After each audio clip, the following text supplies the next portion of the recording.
Hello students, welcome to MEC 1321 Engineering Statics. I'm Dr. Stewart. Unfortunately in class we were unable to go over some of the problems for section 4.5, so I wanted to do just a few example problems from this section. Section 4.5 was moment of a force about a specified axis. So it's focused on finding the moment about an axis of interest. So let's go ahead and do the first example here, which is example 4.8 from the book. In this example, we have an interesting, in this example, we have an interesting linkage assembly. We have an established coordinate system, our right-hand rule x, y, z coordinate system, and we have a force that is applied of 300 newtons at a point C within this linkage assembly. And this problem asks us to find the moment that develops due to the force about axes AB. So let's kind of look at this. Let's look at this problem. It wants us to find the moment due to the force that is given about axes AB. So we have a point A, we have a point B. We can create a line that connects those, and that would be axes AB. And we need to find the moment that develops about that axis, the Cartesian vector form of that moment, due to the forces that are applied in this linkage assembly. So let's first identify our knowns and unknowns. Our unknowns are the magnitude of the moment about axes AB, as well as the Cartesian form of it. Some of our knowns is the positional information for points A, B, as well as for point C are given. We're given the magnitude of the force, which is 300 newtons. And we can, if we look at our diagram, very easily see that that is in the negative z direction.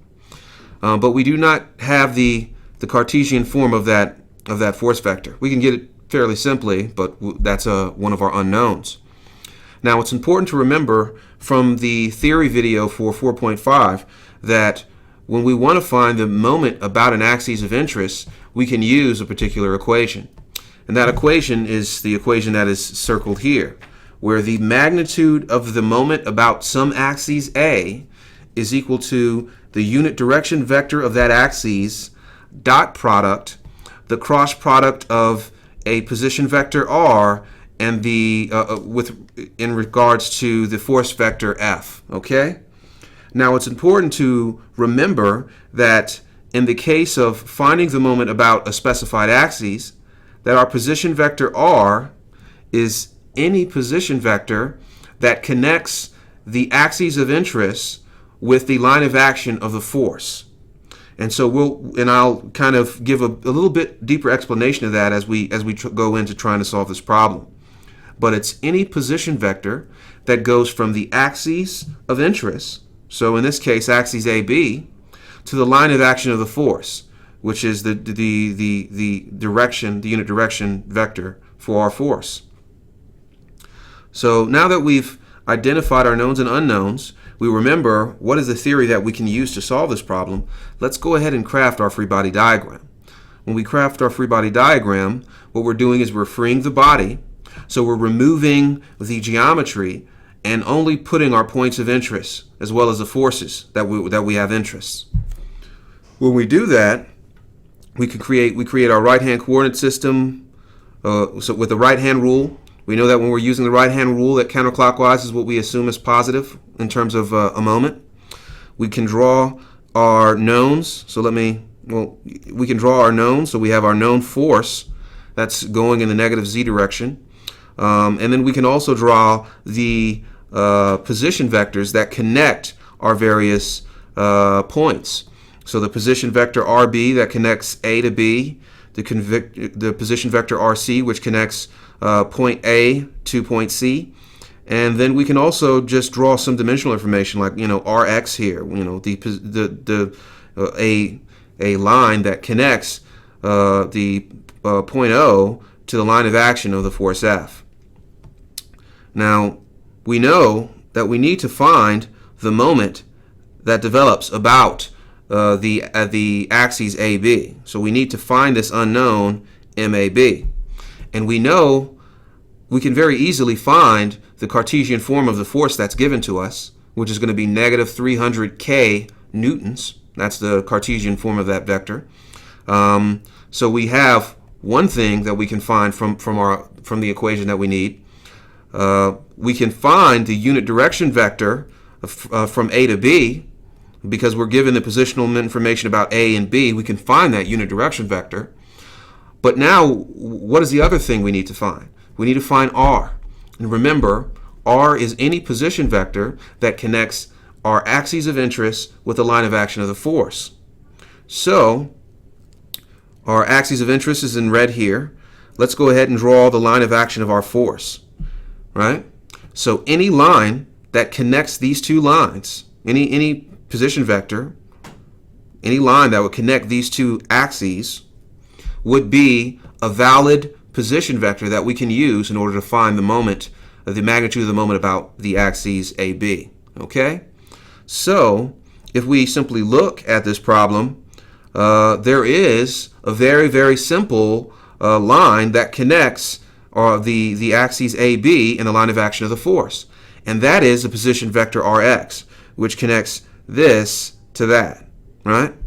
So that's a line that connects the axes AB and the force, the line of action of the force. And that one, if we look at our diagram, is very simply a value of 0.6 in the x direction, right? Now, if we were unable to identify that, or to show the flexibility, we could use any other line that connects the axes AB and the force, the line of action of the force. So we could use this line or this line or that line or that line, any line that connects the axes with the line of action. Now the problem is going to become, for some of those lines, it's not easy to find what the position vector is. It's not very easy for some of these possible or potential position vectors that would work. And so it's very important for you to realize this relationship that exists, and it's a special relationship that only exists for moments about a specified axis, because it will make it much easier for you to solve problems. And in the case of this problem, we just use this connecting this Rx position vector. Okay? So now we know where we can find all the components of this equation. Let's go ahead and find them now. We can find the unit direction vector from A to B, which is equal to the position vector RAB over the magnitude of that position vector. And we can very simply put in the quantities and solve for the unit direction vector.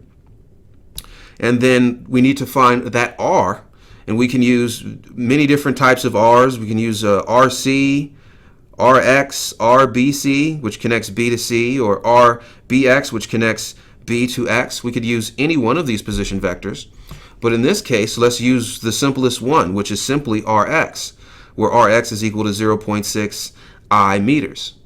And then finally, let's find our force in Cartesian vector form. And it's very simply to see that the force is negative 300k newtons. So now that we've done that, let me try to clean up some of this stuff here, just to keep it a little bit simple here. So now that we've done that, let's apply that theory. Let's apply that equation.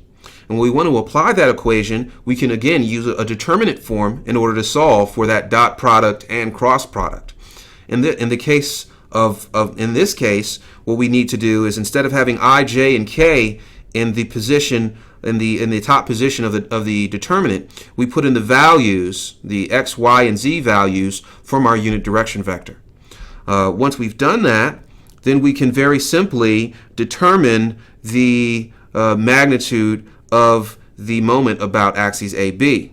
We do that by crossing out the terms for the I, multiplying this minus this, and then everything in brackets is going to be times this term 0.8944. And we do that for each of the I, J, and the K components of this determinant. And notice that the ij and the k values, ij and k, are not actually in our determinant. So we're creating a magnitude and we're not creating a Cartesian vector using this form of the equation. So if you look closely, you see we're doing this here, multiplied by this quantity. We can do the same thing for the center column. So we can, what are we doing? We're crossing this guy out, this guy, and that guy.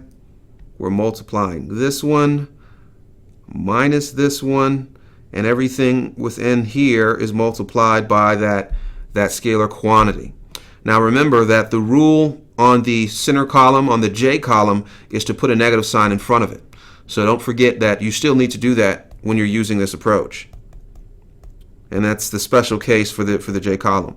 And then finally, for the last column here, again, we cross out these terms, we multiply these guys, and then we multiply times 0, so we know that that last term is actually going to equal out to 0.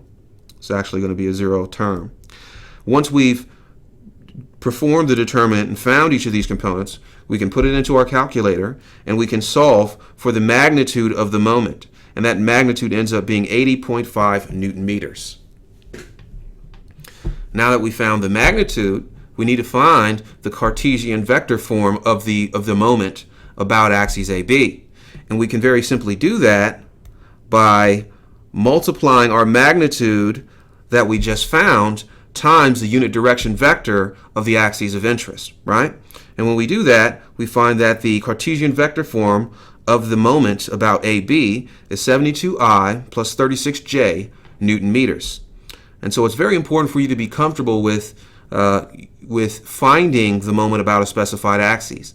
This is maybe a more challenging theory from the book, but it is a theory that you would probably find a problem like it on the exam. So definitely become familiar with this theory and very comfortable with finding that position vector r and knowing that that position vector r is different from the way that we've used it in the past. Now let's go ahead and do another example here. And let me try to clean this one up here a little bit to make it easier to see. Make it a little bit easier to see here before we go ahead and start it. Okay. All right. So let's go ahead and start this example. This is example 4.9 from the book. And in this example, again, we have some unusually shaped piping, and it has a right-hand coordinate system, x, y, z, and there is a force. There's a number of points of interest. There's point O, that is a point of interest. Point O is a point of interest, point A is a point of interest, I guess B is a point of interest, and C is a point of interest. We find at C that we have a force of 300 newtons that is applied from C towards some other point of interest, D. And this problem asks us to find the moment that develops about the pipe in the segment OA. So what we need to do is we need to find the moment that develops about this axis OA. The value of the moment that develops about OA due to the force that is applied at point C directed towards from C to D. Okay, so now we've kind of identified what this problem is asking us to do. Let's go ahead and start with our knowns and our unknowns. Our knowns, we're given the positional information for all the positions, all the points of interest. We're given the magnitude of the force, which is 300 newtons, and our unknown is that magnitude of the moment about axis OA. And if we look at the problem, it's very clear that we can use that theory equation of a moment about a specified axis in order to solve this problem, where we need to find the unit direction vector about the axes of interest. So we need to find the unit direction vector OA. We need to find the Cartesian vector form of the force that's directed from C to D, so that's going to take us a little bit of time to find. And we need to find a position vector that connects the line of action OA to, that connects the axes OA to the line of action of the force vector. So we need to find some position vector that connects these two lines. And so that's going to, so this problem is quite involved. It's going to take us quite a bit of procedural steps to get towards actually applying this equation. So let's go ahead and create our free body diagram. Let's free our body, removing the geometry and replacing it with just our points of interest. So we create our right-hand coordinate system, x, y, z. We know that with a right-hand coordinate system, that counterclockwise is going to be our positive. We can put in our positions of interest. In this case, positions that I'm interested in, and let me clean this up a little bit here. Positions I'm interested in is position A, position C, and position D.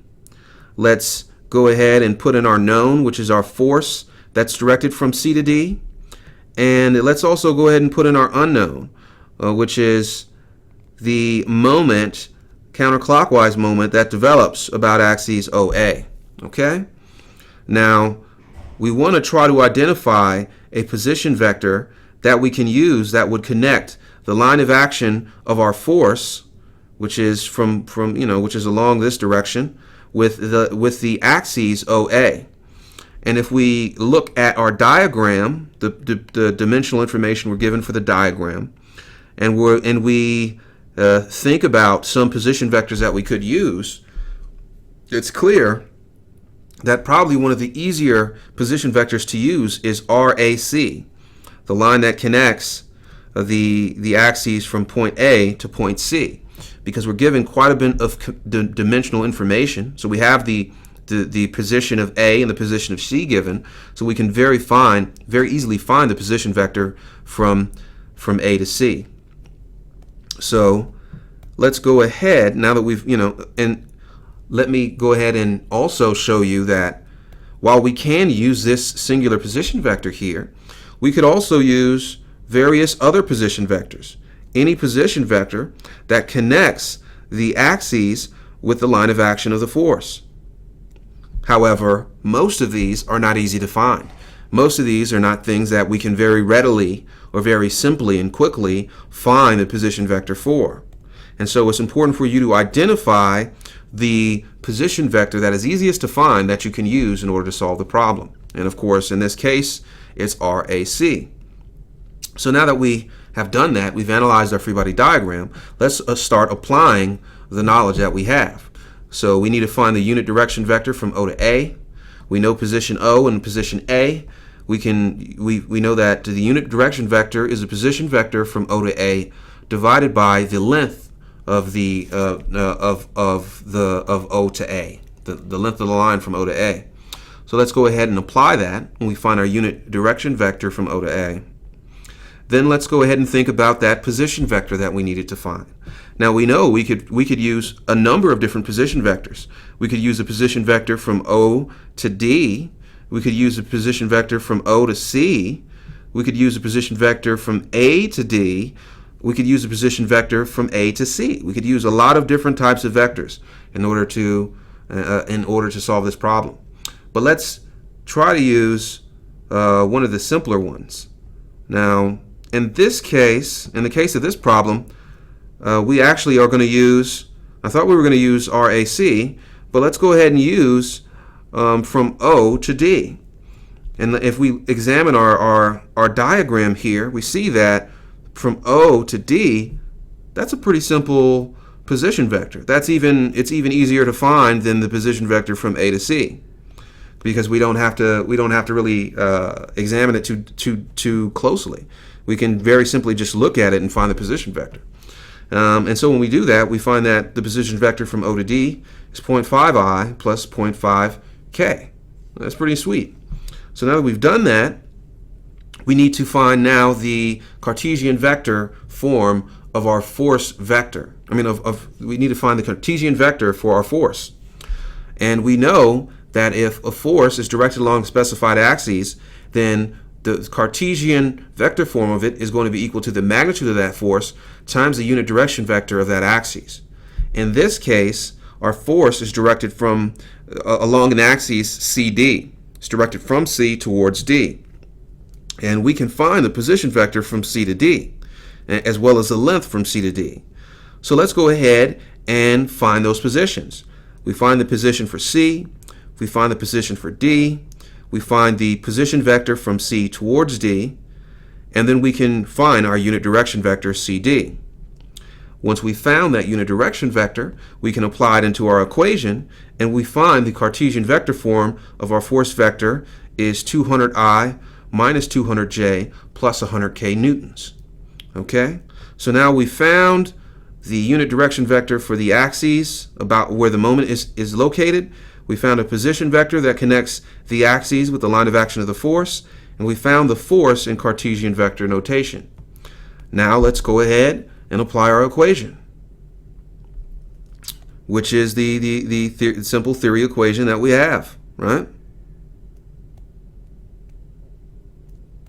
So again, we apply this equation, noting that it's the unit direction vector OA dot product the position vector cross the force vector. We can solve it in determinant form, so we can use a determinant form to solve this, where each term is multiplied and subtracted, and then everything within those brackets is multiplied by the upper quantity. And we do that for I, for the first column, the second column, and the third column. Again, noting that the second column, we must put a negative sign in front of it. And once we do that, we find each term, we put it into our calculator, we find that the moment that develops is about axis OA is 100 Newton meters.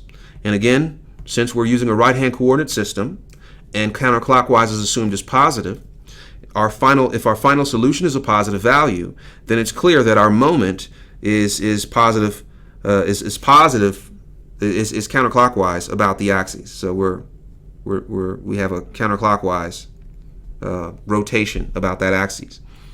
And then again, we can take that magnitude that we have and very easily find the Cartesian form of the moment by multiplying the magnitude of the moment times the unit direction vector of the axes of interest.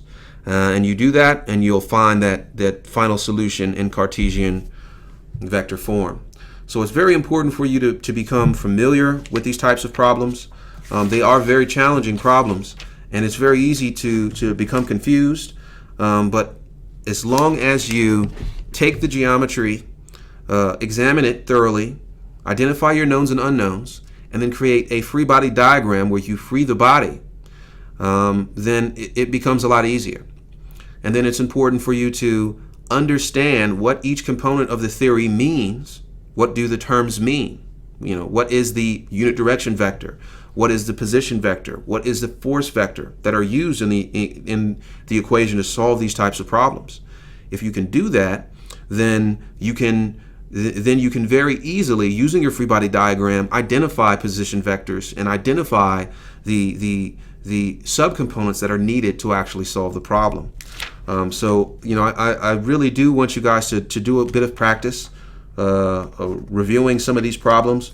In particular, you can start with just doing the fundamental problems for this section, for section 4.5, which will just assess your ability to understand the theory, right?